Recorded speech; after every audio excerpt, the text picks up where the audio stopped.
একটি আনস্মার্ট মেয়ে যে কিনা খুব সাধারণভাবে জীবনযাপন করত, কিন্তু তার এই আনস্মার্টের জন্য কোনো ছেলেই তাকে পছন্দ করত না। বিয়ে দিতে না পেরে নিজের বাবাও মেয়েটিকে ঘর থেকে বের করে দেয়। মেয়েটির শেষ পরিণতি কি?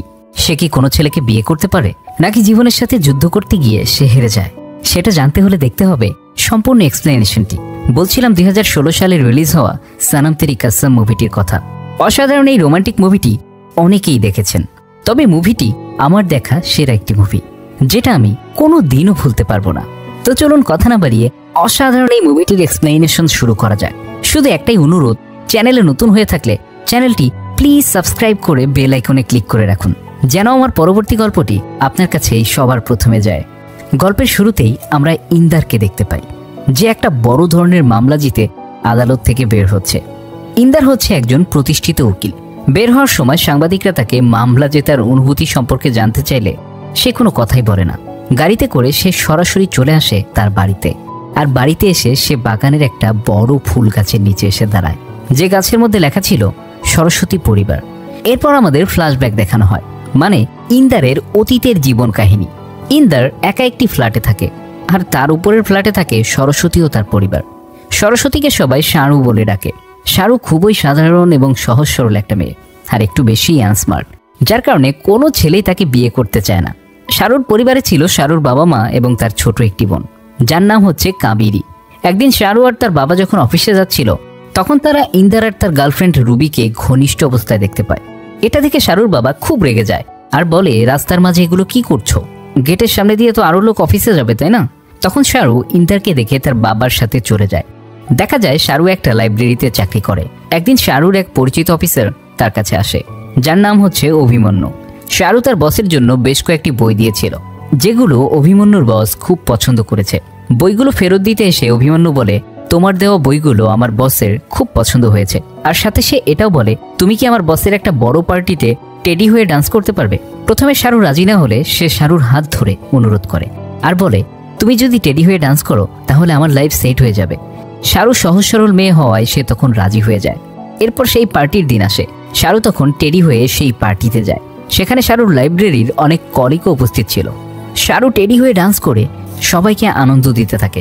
কিছুক্ষণ পর দুজন মেয়ে কলিগ এসে শারুকে খুব অপমান করে আর বলে, দেখো তোমরা, আজকে পার্টিতে কে এসেছে? সরস্বতী শারু আজকে ভাল্লুক হয়ে পার্টিতে এসেছে। একজন বলে, ভালোবাসা দিবসে তুমি টেডি হয়ে অফিসে আসবে? তোমাকে দেখে সবাই অনেক পছন্দ করবে। অপমান সহ্য করতে না পেরে শারু কাঁদতে কাঁদতে পার্টি থেকে চলে যায়। আর যখন সে লিফটে করে নামছিল, তখন লিফটের ভেতরে ইন্দারও চলে আসে। কিন্তু ইন্দার জানতো না টেডি পরা এই মেয়েটি আসলে শারু। লিফটে করে নামার সময় হঠাৎ করে লিফটটা বন্ধ হয়ে যায়। অনেকক্ষণ যাবত এভাবে থাকার পরেও যখন লিফটটা ঠিক হচ্ছিল না, তখন লিফটের ভেতরে অতিরিক্ত গরম অনুভব হয়, যার কারণে ইন্দার তার শার্টটা খুলে ফেলে। ইন্দারকে এই অবস্থায় দেখে শারু অনেক ভয় পাচ্ছিল বলে সে তার টেডির পোশাকটি খোলে না। কিন্তু এরপর যখন ইন্দার তার প্যান্টটা খুলতে যাবে, ঠিক ওই মুহূর্তে শারু চিৎকার করে তাকে বাধা দেয় আর টেডির মুখোশটি খুলে ফেলে। ইন্দার তখন তার কাছে সরি বলে, কারণ সে ভেবেছিল টেডি পরা লোকটা হয়তো কোনো ছেলে মানুষ। যাই হোক, এরপর লিফটটা ঠিক হলে শারু সেখান থেকে চলে যায়। এরপর একদিন ইন্দার শারুর লাইব্রেরিতে আসে বই নিতে। সে মাঝে মধ্যে লাইব্রেরিতে আসতো আর শারু তাকে ভালো ভালো বই দিত পড়ার জন্য। এরপর দৃশ্য চলে আসে শারুর বাড়িতে। শারুর বোন কাবেরীর সাথে তার বয়ফ্রেন্ডের বিয়ে ঠিক হয়ে আছে, কিন্তু শারুর বাবা বড় মেয়েকে বিয়ে না দিয়ে কখনো ছোট মেয়েকে বিয়ে দেবে না। দেখা যায় সে শারুর জন্য পাত্র ঠিক করে, কিন্তু শারুকে দেখে ছেলেরা পছন্দ করে না। আর এই নিয়ে 10টা ছেলে তাকে রিজেক্ট করেছে। একটি ছেলেও তাকে বিয়ে করতে চাইছে না। শারুর বিয়ে হচ্ছে না বলে শারুর ছোট বোন তাকে রাগ দেখিয়ে অনেকগুলো কথা শোনায়, কারণ তার বয়ফ্রেন্ড তাকে 1 মাসের সময় দিয়েছে। এর মধ্যে তাকে বিয়ে করতে হবে, না হলে সে অন্য মেয়েকে বিয়ে করে ফেলবে। কাবেরী তখন তার বয়ফ্রেন্ডের সাথে পালিয়ে বিয়ে করার সিদ্ধান্ত নেয়। শারু তখন তার বোনকে অনেক বোঝায় আর বলে, এটা করলে বাবা অনেক কষ্ট পাবে। আমি তোকে কথা দিচ্ছি, 1 মাসের ভেতরে কোনো একটা ব্যবস্থা করে দেব। ইন্দারের যে গার্লফ্রেন্ড ছিল সে বড় একজন স্টাইলিশ মেকওভার, তাই শারু তার অ্যাপয়েন্টমেন্ট নিতে চাইলে সে জানতে পারে 3 মাস সময় লাগবে, কিন্তু শারুর হাতে সময় রয়েছে মাত্র 1 মাস। সে বাধ্য হয়ে ভোর রাতে ইন্দারের বাসায় চলে আসে, যাতে ইন্দারের মাধ্যমে তার গার্লফ্রেন্ডের কাছ থেকে অ্যাপয়েন্টমেন্ট নিতে পারে। শারু তখন ইন্দারকে বিষয়টা জানায়। তার একটু পরেই সেখানে ইন্দারের সেই গার্লফ্রেন্ডের রুবি চলে আসে আর তাদের দুজনকে একসাথে দেখে ভুল বুঝতে থাকে। ইন্দার তখন রুবিকে বোঝায় আর বলে, শারু আমার কাছে তোমার অ্যাপয়েন্টমেন্ট নেওয়ার জন্য এসেছে, এর বাইরে আমাদের আর কোনো সম্পর্ক নেই। কিন্তু রুবি তখন অনেক রাগারাগি করে। আর ইন্দারও শাহরুখকে অনেকগুলো কথা শোনায়। যাওয়ার সময় সে শাহরুর দিকে একটা মদের বোতল ছুঁড়ে মারে, যার ফলে কাচের টুকরোগুলো তখন ইন্দারের গায়ে এসে লাগে, যার কারণে তার অনেকখানি কেটে যায়। এজন্য ইন্দার আর শাহরু একটা মেডিসিনের দোকানে যাওয়ার জন্য বের হয়। তখন তাদের দুজনকে ওয়াচম্যান দেখে ফেলে, আর এই বিষয়টা সবাইকে বলে দেয়। এরপর তারা যখন একটা মেডিসিনের দোকানে যায় তখন সেখানে একটা পুলিশ অফিসার চলে আসে। আর এত রাতে তাদের দুজনকে দেখে আর গায়ে রক্ত দেখে পুলিশ অফিসার তাদের জেলে নিতে চায়। তখন শাহরু পুলিশকে সবকিছু খুলে বলে আর বলে, স্যার ওর কোনো দোষ নেই, সামান্য একটু ভুল বোঝাবুঝি হয়ে ওর গার্লফ্রেন্ড রাগ করে ওর দিকে বোতল ছুঁড়ে মেরেছিল, যার কারণে ওর সামান্য কেটে গেছে। তখন পুলিশ বলে, ঠিক আছে, ওর গার্লফ্রেন্ডকে থানায় নিয়ে আসো।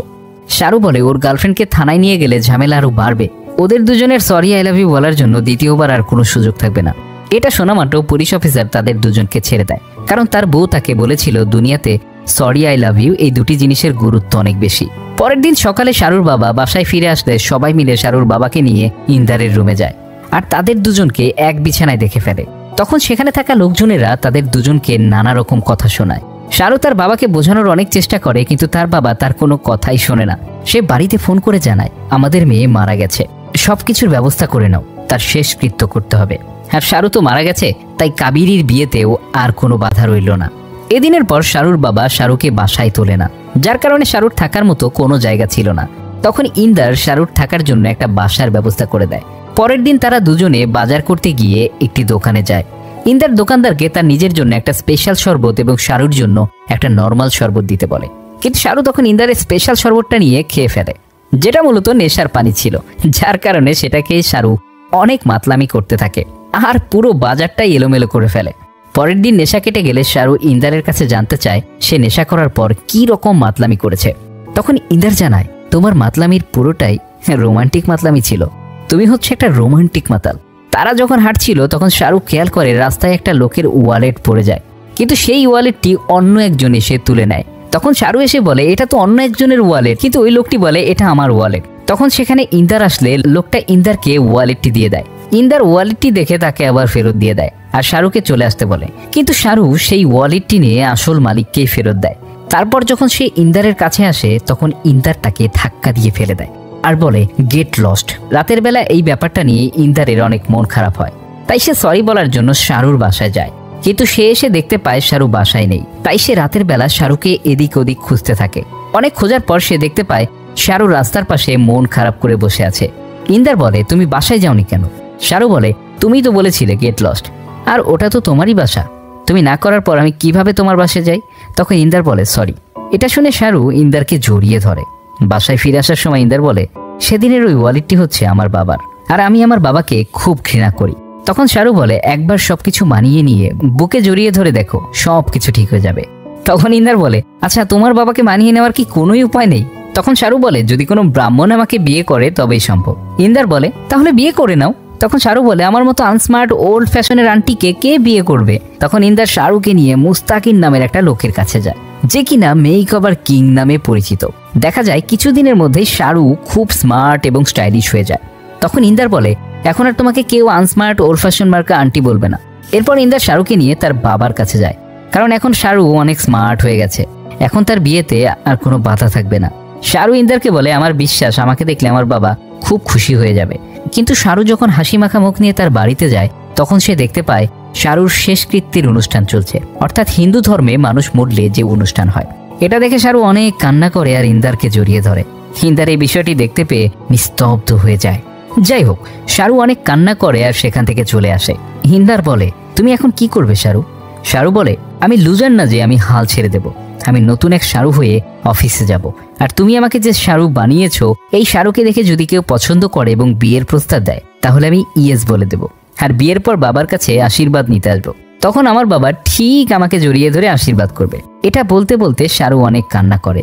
এরপর থেকে শাহরু নতুন রূপে অফিসে যায়, আর তাকে এই রূপে দেখে সবাই অবাক হয়ে যায়। আর অভিমন্যু নামের সেই অফিসার শাহরুকে এভাবে দেখতে পেয়ে খুব আনন্দিত হয়, আর একদিন সে শাহরুকে বিয়ে করার প্রস্তাব দেয়। শাহরু ও অভিমন্যুকে বিয়ে করার জন্য রাজি হয়ে যায়, কারণ অভিমন্যু ছিল ব্রাহ্মণ শাস্ত্রীর। এরপর শাহরু এই বিষয়টি ইন্দারকে জানায় আর বলে, অভিমন্যু আমাকে বিয়ে করার জন্য প্রস্তাব দিয়েছে, আমি এখন কি করব? ইন্দার শাহরুকে বিয়েটা করে ফেলতে বলে, কিন্তু ইন্দারকে দেখলে বোঝা যায় সে আসলে শাহরুকে অনেক পছন্দ করে। তারপরেও শাহরুর জন্য সে সব কিছু মেনে নেয়। এরপর বিয়ের তারিখ সামনে চলে আসে আর বিয়ের সব কাজে ইন্দার শাহরুখকে সাহায্য করে। বিয়ের দিন ইন্দার শাহরুখকে নিয়ে কোর্ট ম্যারেজ অফিসে আসে আর অভিমন্যুর জন্য অপেক্ষা করে, কিন্তু অনেক সময় অপেক্ষার পরেও অভিমন্যু সেখানে আসে না, যার কারণে ইন্দার তাকে ফোন দেয়। ফোন বন্ধ পাওয়ায় শাহরু অভিমন্যুর বাড়িতে যায়। তখন অভিমন্যু জানায় সে বিয়ে করতে পারবে না, কারণ তার বাবা মা এই বিয়েতে রাজি নয়। আর অভিমন্যুর বাবা জানায় যে মেয়ে জীবিত অবস্থায় তার সৎকার করা হয় আর যে মেয়েকে তার বাবা বাড়ি থেকে বের করে দেয় সেই মেয়েকে আমি পুত্রবধূ করতে চাই না। এটা শুনে শাহরু অনেক কষ্ট পায়। যাই হোক, এরপর শাহরু আর ইন্দার একটা হোটেলে যায়, যে হোটেলটি শাহরু আর অভিমন্যুর হানিমুনের জন্য বুক করা ছিল। সেখানে গিয়ে শাহরু বলে, দেখো আমি কত সুন্দর, কিন্তু তারপরেও কেউ আমাকে বিয়ে করতে চায় না। তখন শাহরু ইন্দারকে কাছে চায়, কিন্তু ইন্দার বলে সকালে তুমি এই বিষয়ের জন্য আমাকে ঘৃণা করবে, কিন্তু শাহরু কোনো কথাই শোনে না। সে ইন্দারকে একটা কিস করে আর তার সাথে ঘনিষ্ঠ হয়ে যায়। ইন্দারের তখন খুব খারাপ লাগে, কারণ সে এরকম কোনো কিছুই চাচ্ছিল না।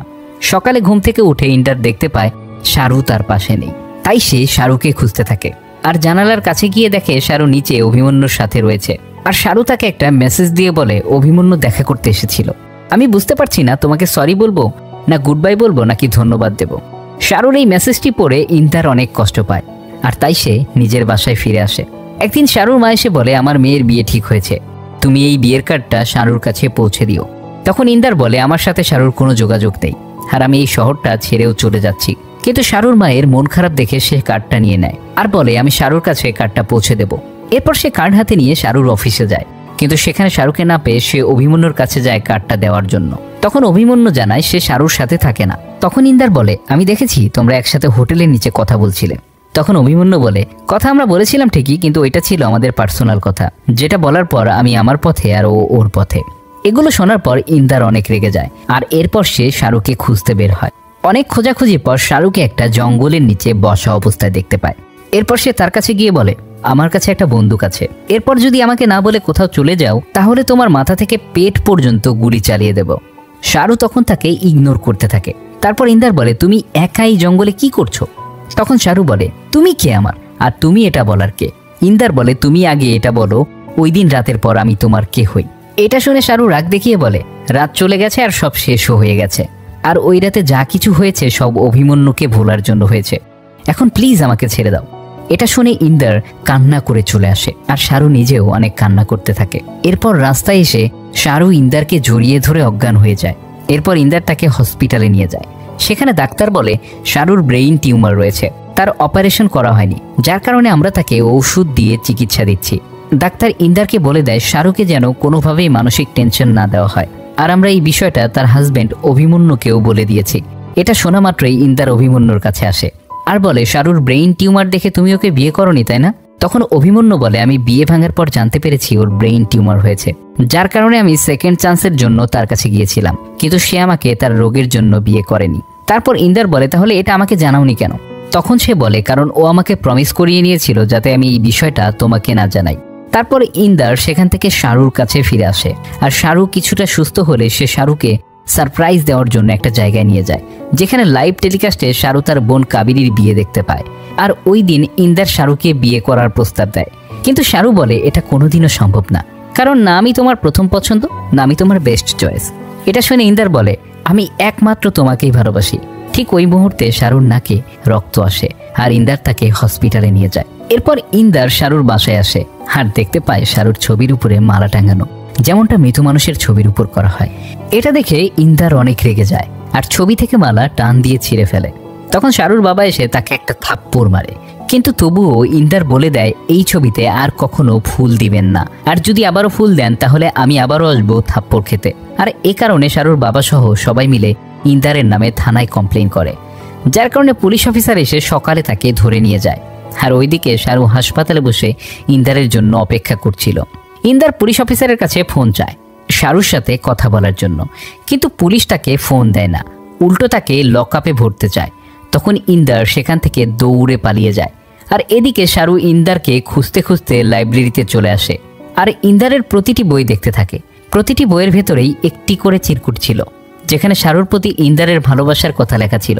সেখানে একটা চিরকুটে লেখা ছিল আজ লিফটে একটা মেয়েকে দেখছিলাম, যে মেয়েকে দেখে মনে হলো আমি আমার জীবনের সেরা পছন্দের মানুষটার দেখা পেয়ে গেছি। যে মেয়ে কান্না করে আমি তাদের থেকে দূরে থাকি, কিন্তু তুমি যখন কান্না করো তখন তোমাকে কিস করতে ইচ্ছে করে। শারু তখন বুঝতে পারে ইন্দার তাকে প্রথম থেকেই পছন্দ করত। এদিকে পুলিশ ইন্দারকে ধরে ফেলে আর বলে, তুই পালাচ্ছিস কেন? সরি নাকি আই লাভ ইউ বলার জন্য? ইন্দার সবকিছু খুলে বললে পুলিশ তাকে 10 মিনিট সময় দেয় শারুর সাথে দেখা করার জন্য। ইন্দার তখন এক দৌড়ে শারুর কাছে আসে আর বলে, সরি আমি আসতে দেরি করে ফেলেছি। শারু বলে, তুমি তো কখনো আমাকে বলোনি আমি তোমার বেস্ট চয়েস। তখন ইন্দার কাঁদতে কাঁদতে বলে, তুমি আমার বেস্ট চয়েস, কিন্তু আমি তোমার বেস্ট চয়েস না। এটা শুনে শারু কান্না করে দেয় আর বলে, প্লিজ ম্যারি মি ইন্দার। এরপর ইন্দার শারুকে জড়িয়ে ধরে আর ওই মুহূর্তে সেখানে পুলিশ এসে বলে 10 মিনিট হয়ে গেছে। কিন্তু তখন শারুর কান্না আর ইন্দারের ভালোবাসা দেখে পুলিশ তাকে ছেড়ে দেয় আর বলে, এটা আমার তরফ থেকে তোমাদের বিয়ের উপহার। পরের দিন তারা বিয়ে করার সিদ্ধান্ত নেয়। বিয়ের আগের দিন শারু ইন্দারকে বলে, আমি মরে গেলে আমার ছবিতে মালা দিও না প্লিজ, আর আমাকে একটা ফুল গাছের নিচে কবর দিও, যাতে কেউ আমাকে দেখতে আসলে আমি ফুল হয়ে ঝরতে পারি। এরপর ইন্দার শারুর বাড়িতে যায় আর সেখানে গিয়ে শারুর ছবি থেকে মালা ছিঁড়ে ফেলে আর শারুর বাবাকে বলে, শারুর সাথে কালকে আমার বিয়ে। শারু যখন তার ছবির উপর মালা দেখে তখন সে খুব কষ্ট পায়, কান্না করে। আর শারুর কান্না বন্ধ করার জন্য আমি কাউকে মারতেও পারি আর মরতেও পারি, এটা বলে সে চলে আসে। পরের দিন সকালে তারা বিয়ে করার জন্য ম্যারেজ রেজিস্ট্রি অফিসে যায়। সেখানে তাদের সাথে সেই পুলিশ অফিসারও ছিল। তারা যখন মালা বদল করতে যাবে তখন সেখানে শারুর বাবা চলে আসে। শারু তখন তার বাবাকে জড়িয়ে ধরে আর বলে, বাবা প্লিজ তুমি বিয়েটা মেনে নাও। শারুর বাবা বলে, যদি না মেনে নেই তাহলে? এটা বলার সাথে সাথে শারু ইন্দারের হাত ছেড়ে দেয়। তখন শারুর বাবা বলে, কালকেই ছেলে আমাদের বাড়িতে গিয়েছিল আর সে আমাকে বলেছিল সে তোমার জন্য মরতেও পারে, আবার কাউকে মারতেও পারে, এর চেয়ে ভালো ছেলে আর হয় না। এরপর অবশেষে তাদের বিয়ে হয়ে যায়, কিন্তু শারু তখন সেখানে খুব অসুস্থ হয়ে পড়ে। এরপর শারুকে হাসপাতালে নিয়ে যাওয়া হয়। শারুকে এই অবস্থায় দেখে তার বাবা খুব ইমোশনাল হয়ে যায়। সে বলে, তুমি আগে সুস্থ হও, তারপর আমি সারা ইন্ডিয়ার মানুষকে দাওয়াত করে খাওয়াবো। তারপর শারু ডাক্তারকে জিজ্ঞেস করে, আমার হাতে আর কতক্ষণ সময় আছে? যতক্ষণ আমার হাতে এই মেহেদি আছে ততক্ষণ। ডাক্তার তখন শারুর বাবার সাথে একান্তে কথা বলতে চায়। তখন শারুর বাবা মা বুঝতে পারে তাদের মেয়ে আর বেশিক্ষণ বাঁচবে না। তখন তার বাবা কান্না করতে থাকে আর বলে, আমাদের তুই মাফ করে দিস, তুই বেঁচে থাকতেই আমরা তোর শেষকৃত্য করেছি। সে আরো বলে, বাবা সন্তানকে অভিশাপ দিক আর দোয়া দিক সবটাই ঈশ্বর দেখে আর মেনেও নেয়। আমি তো ভেবেছিলাম তুই ফিরে আসবি, মাপ চাইবি, আর আমি তোকে মাফ করে দেব। এসব বলতে বলতেই তার বাবা কান্না করতে থাকে। এদিকে ইন্দার যখন বাহিরে দাঁড়িয়েছিল তখন পুলিশ এসে তাকে একটা ব্যাগ দেয় আর একটা ডায়েরি বের করে বলে, এই ডায়েরির 65তম পৃষ্ঠাতে একটি শুকনো গোলাপ রয়েছে আর পেন্সিল দিয়ে একটা তারিখ লেখা আছে, 1994 থেকে 2005, যেখানে তোমার আর তোমার বাবার একটি ছবি দেওয়া আছে। এটার মানে কি? ইন্দার তখন দৌড়ে তার বাবার কাছে যায় আর বলে, বাগানের 1858 সালের সেই গাছটা কি এখনো আছে? তখন তার বাবা বলে, আছে, কিন্তু কেন? ইন্দার বলে, ওই গাছের নিচে আমার 2 কদম জমি চাই। তার বাবা বলে, এবার কাকে খুন করে এসেছো? ইন্দার তখন রাগ করে সেখান থেকে চলে আসে আর হাসপাতালে এসে শারুকে বলে, তুমি আমাকে কখনো জিজ্ঞেস করোনি আমি কেন কাউকে খুন করেছিলাম? আমার বয়স যখন 13 তখন আমার দেখাশোনা করার জন্য একজন ছিল, আমি তাকে মায়ের মতো ভালোবাসতাম। কিন্তু একদিন আমার চাচা নেশা করে এসে তার রুমে ঢুকে যায়। জীবন বাঁচাতে গিয়ে তার হাতেই আমার চাচার মৃত্যু হয়। কিন্তু সেই দোষটা আমি আমার নিজের উপরে নেই, কারণ আমার বাবা একজন মস্ত বড় উকিল। তাই আমি ভাবতাম বাবা আমাকে যেভাবেই হোক বাঁচিয়ে নিয়ে আসবে, কিন্তু বাবা সেটা করেনি। সে আমাকে একা ছেড়ে দিয়েছে আর আমি এটা কখনো ভুলতে পারবো না। তখন শারু বলে, মানুষ একসাথে এই জন্যই থাকে যাতে একে অন্যকে মাফ করে দেয়। কিন্তু ইন্দার বলে, আমি তাকে কখনো ক্ষমা করতে পারবো না। তখন শারু ইন্দারকে ওয়াদা করায় যেন সে তার বাবাকে ক্ষমা করে দেয়। তারপর শারু কাঁদতে কাঁদতে ইন্দারকে বলে, আমাকে এখন বিদায় দাও। ইন্দার বলে, আমি তোমাকে কোথাও যেতে দেব না। শারু বলে, আমি তোমাকে অনেক ভালোবাসি। আর এটা বলেই শারু মারা যায়। ইন্দার তখন শারুকে ধরে অনেক কান্না করে আর বের হওয়ার সময় তার বাবার সাথে দেখা হয়। তার বাবা বলে, একবার তোমাকে বাঁচাতে পারিনি, সেটা আমার জীবনের সবথেকে বড় ভুল ছিল, কিন্তু এখন আমি আমার ছেলের বউকে বাঁচাতে চাই। তখন ইন্দার জানায় শারু আর বেঁচে নেই। এটা শুনে তার বাবা অনেক কান্না করতে থাকে। শারুর কথা মতো ইন্দার তার বাবাকে ক্ষমা করে দেয় আর তার বাবাকে জড়িয়ে ধরে কান্না করতে থাকে। এরপর সিন চলে আসে বর্তমানে, যেখানে ইন্দার শারুর কবরের পাশে দাঁড়িয়ে আছে। ওই সময় গাছ থেকে অঝরে ফুল ঝরতে থাকে। ইন্দার বলে, তুমি এখন খুশি তো? তোমার স্বামী জিতে গেছে। আমি তোমাকে খুব মিস করি, প্রতিদিন মিস করি, অনেক মিস করি। আর এখানেই এই অসাধারণ মুভিটি শেষ হয়ে যায়। মুভিটি আপনাদের কাছে কেমন লাগলো সেটি অবশ্যই কমেন্টস করে জানাবেন। আর চ্যানেলে নতুন হয়ে থাকলে সাবস্ক্রাইব করে রাখবেন পরবর্তী মুভির এক্সপ্লেইন পাওয়ার জন্য। আজকের মতো এ পর্যন্তই। দেখা হবে নতুন কোনো গল্প নিয়ে।